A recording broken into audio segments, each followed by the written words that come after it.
You ask Tiger to calculate. This deals with finding the midpoint between 2 points.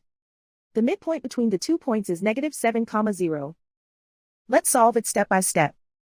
Plot the 2 points and calculate the midpoint using the formula. The coordinates of point 1 are x1 equals -5, y1 equals 6. The coordinates of point 2 are x2 equals -9, y2 equals -6. PM represents the midpoint of the 2 points.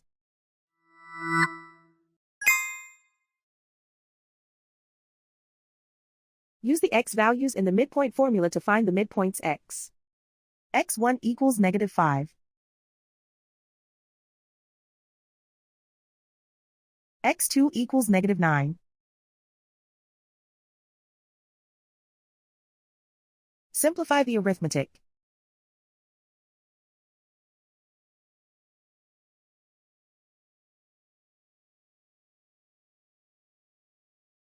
Use the y values in the midpoint formula to find the midpoints y. y1 equals 6.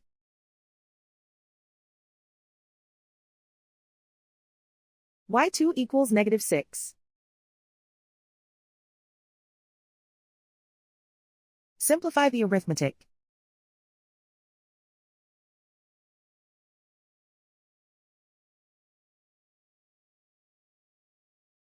And so, the midpoint is -7, 0.